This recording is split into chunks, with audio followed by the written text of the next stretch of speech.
Haters talking, but I don't even hear them. Yeah, man. Maddie on the beat.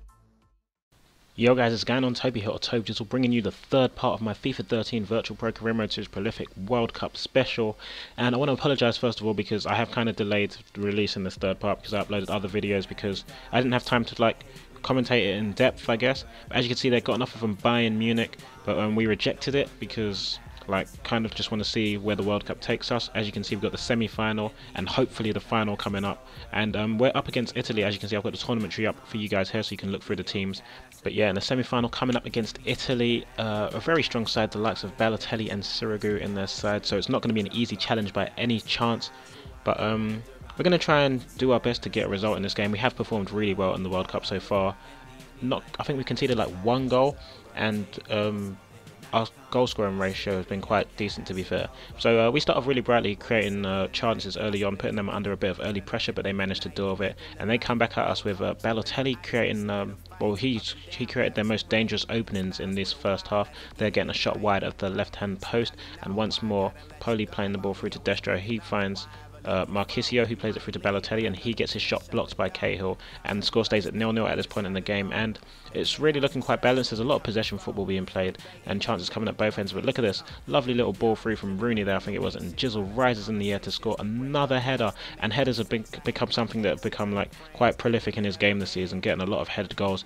And right after that goal, a chance to double the lead, forcing a fantastic save off Sirigu, who kept the score at 1-0, and a 2-0 lead at half time would have been very devastating for Italy, so it was a very important save at this point in the game. But in the second half, we put Italy under a bit of pressure from the start, kind of boxing them in their own penalty area. Essentially, they had a lot of men back, so they kind of kept us at bay. A lot of good challenges being thrown in there, as you can see, a challenge on JZL keeping us at bay and just forcing us back and making us play the ball out wide. And that's how the first 15 minutes of the first half went. But Italy did come at us in the 63rd minute, getting a chance through here. Poli, I don't know what he's doing there, but he fired wide of the target, and we punish Italy for not taking that chance to equalise. A fantastic ball in from Ashley Young, and Sturridge, the substitute, gets in the area and gets his head on the ball to score our second headed goal of the game, and England's second of the game, to make it 2-0 and basically put the game beyond all doubt. And at this point, Italy are completely completely shattered.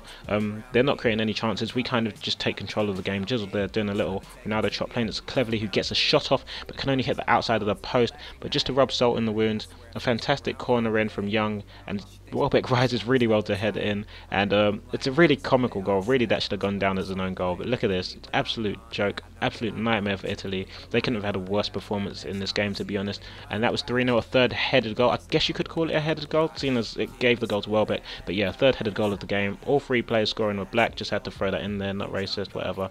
7.4 rating. So we're in the final of the World Cup. Who would have thought? Somehow England are performing and coming up against either Colombia or Brazil. As you can see on the tournament tree here, it doesn't really say who well, they haven't played yet. It turns out Colombia did beat Brazil 2-1 in that fixture, so we are up against Colombia in the final, which I was quite relieved about. Although they did manage to beat Brazil, I would have been a lot more worried about Brazil's pace and strength on the ball as opposed to Colombia's, but they do have the likes of Falcao on their side, so you can't underestimate them at all. However, we do start off brightly in the 9th minute, a ball coming into JZL. He headed that straight at the goalkeeper, but we keep creating chances in the first half, and had this cross been better from JZL, that could have been the first goal in the game. And it's a first half which is really pretty much dominated by us. Rooney getting a good shot off there, forcing the save off the goalkeeper, and it's not till the 40th minute that Colombia get their first real chance. Falcao there getting his head on the ball but over the bar, and they come back at us in the second half, putting us under a bit of pressure in the opening 15 minutes. And here's one of their best spells of pressure, nearly getting the goal, but some good defending sees us see out the pressure, and we deal with that situation in the end. And in the 69th minute of the game, we get a chance to score. Milner there heading wide of the target, and that going out for a goal kick. So the score's still 0-0 and things getting really nervy. And at this point, we bring Cleverly on. Now Cleverly is someone that really seems to change the game when I'm playing for England, and you know, just a little bit of, I don't know, the play just seemed to open up as soon as Cleverley came on. And here you can see Jizzle breaking through, and when you see this camera angle, you know what's coming. A fantastic strike at the near post with his left foot to make it 1-0 in the World Cup final, and that trademark high jump celebration, as you can see there. So 1-0 with 10 minutes left to go, and it was really nervous times for the last 10 minutes of the game. Falcao here getting the ball into the box, and that header being dealt with by Richards, and it's just bouncing about all over the place, and you're wondering, are they going to get that trademark FIFA 90th minute goal? But we managed to see out the pressure there. Jizzle just hooving the ball upfield, and the final whistle blows. So we do win the World Cup with England. A fantastic achievement, both for the country and for Jizzle as an individual. I think he's only 19 years old in this career mode so far. So to win the World Cup and to be the top scorer, I can't remember how many goals he scored. If you guys can tell me how many goals he scored, leave that in the comment section below.